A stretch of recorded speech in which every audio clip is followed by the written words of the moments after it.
Now, fifth election in 3.5 years, former Prime Minister Benjamin Netanyahu's Likud party is expected to win the most votes again. Polls predict he would be able to pull together a coalition of 60, just one short of the 61 seats needed. Our correspondent Jody Cohen takes a look at what a Bibi return could mean for Israel's foreign relations. The last election was significant as it marked a break from the 12 years of government headed by Benjamin Netanyahu. The government that followed was the most diverse in the country's history. Relations warmed further with America and Europe. Israel managed to strengthen ties with countries that signed the Abraham Accords, with Egypt, Jordan and Turkey, as well as the I2U2 involving India. While Saudi Arabia didn't join the accords, it did come to some political and flight agreements with Israel. And of course, Lebanon and Israel are expected to sign the historic gas deals this coming Thursday, acknowledging each other's maritime border for the first time. I spoke with Shai Bazak, former spokesperson for Netanyahu when he was first Prime Minister, to hear his thoughts on what a Bibi comeback could mean for Israel's relations with other countries. So in perspective of the Israeli government policy, I don't think it's going to be a big change.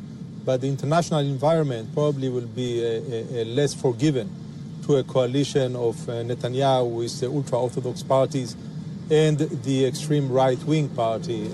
It's going to be a challenge. In regards to the Abraham Accord, I don't see a big difference between Netanyahu and Lapid. Both governments really want to expand the Abraham Accord relationship. All the talks about it from both parties is, of course, political answers because of the election upcoming.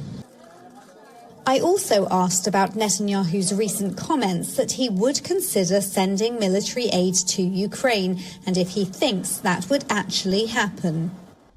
We have a sensitive situation on our northern border, which Russia is actually controlling with her relationship with Syria and Iran. So now both parties, Lapid and Netanyahu, both candidates, talk about might be military aid to Ukraine after the election because of the big constituency of Russian speaking from Russia and Ukraine. Netanyahu was the sitting prime minister when Putin first invaded Crimea in 2014, and he's campaigned in past elections on his closeness to Putin. He was also the prime minister when Israel signed the Abraham Accords 2 years ago, and his supporters believe that not only would the gas deal with Lebanon have been better had Netanyahu been in power, but that Saudi Arabia would also have taken more steps towards joining the Accords. And Netanyahu has suggested that his strategy of expanding the Accords will eventually lead to peace with the Palestinians too.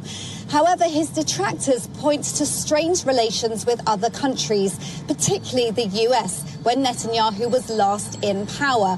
What is certain is that Israel requires a serious focus on national security strategy and on regional interests as the country goes to another election.